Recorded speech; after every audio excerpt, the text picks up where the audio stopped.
जी आश्रमशाळा होती कळपानाला, ही आश्रमशाळा पर्यटकांच्या मदतीनं महाविकास आघाडीच्या काळामध्ये शेषराव चव्हाणांनी हस्तांतरित स्वतःच्या फाउंडेशनच्या नावानं हस्तांतरित करण्याचा प्रयत्न केला. आपली काय भूमिका आहे? हे जी कृत्य झालेलं आहे म्हणजे विजय वडेट्टीवार आणि शेषराव चव्हाण यांनी जी आमच्या परस्पर म्हणजे ह्या संस्थे म्हणजे पद्धत कशी आहे की तर ज्या संस्था असेल त्या संस्थेचे म्हणजे कारभार करणारे संस्थेचे पदाधिकारी असतात. त्या संस्थेमध्ये त्याच्या बॉयलाजमध्ये दुसरं कुणालाही इंटरफेअर करण्याचा अधिकार नाही.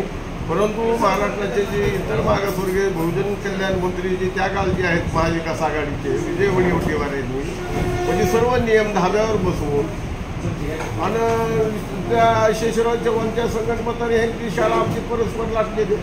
पण माझी एकच शाळा लाटलेली अशी नाही की महाराष्ट्रामध्ये आणखीन शाळा आहेत की ज्या संस्था चालकांच्या परस्पर ह्यांनी लाटलेल्या आहेत. आमचं म्हणणं एवढं आहे की ही झालेली कृती आहे ही चुकीची आहे. बाबासाहेब आंबेडकर मेमोरियल ट्रस्टचे मी कोण पदाधिकारी? डॉक्टर बाबासाहेब आंबेडकर मेमोरियल ट्रस्टचा मी संस्थापक सचिव होतो, परंतु आज या संस्थेचा मी अध्यक्ष आहे. या संस्थेचे अध्यक्ष माझे आमदार TM कांबळे होते पूर्वी, परंतु ते मयत झालेले आहेत. आणि पुन्हा संस्थेच्या सभासदामध्ये काय वाद होता आमचा व्यक्तिगत, पुन्हा तो वाद आज आमच्या सर्वांच्या घरातले सर्व बैठकीचे ते संस्थेचे सभासद एकत्र बसून आमचा एकोप्यानं वाद मिटलेला आहे.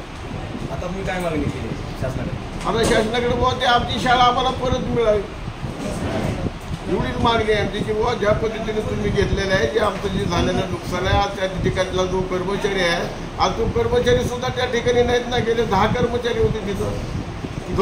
दिवस झालं शाळा त्यांनी ताब्यात 2 वर्ष झालं, परंतु ताब्यात घेतली म्हणजे आणखीन त्याला दिली नाही साहेब तुम्हाला सांगतो.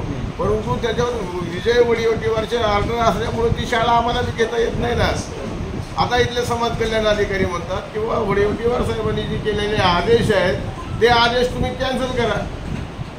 ते आदेश कॅन्सल केल्याच्या नंतर तुम्ही मंत्रालयातून आता परत त्याची मान्यता घेऊन या. आता हे आदेश देणे आता त्याचे जोपर्यंत कश होत नाहीत म्हणजे जोपर्यंत ते आदेश होत नाहीत तोपर्यंत आम्हाला काहीच करता येणार नाही. म्हणून त्या संदर्भामध्ये मी या महाराष्ट्राचे इतर मागासवर्गीय बहुजन कल्याण जे मिनिस्टर आहेत अतुल सावे साहेबांकडे मी अपील केलेलं आहे. आता ती महाराष्ट्राचं अधिवेशन चालू असल्यामुळे त्या अपिलाची अजून काही सुनावणी झाली नाही, परंतु एवढा अधिवेशन संपल्याच्या नंतर सुनावणी होईल. मग त्या सुनावणीमध्ये जर समजा सावेसाहेब आम्हाला न्याय दिले तर चांगली गोष्ट आहे.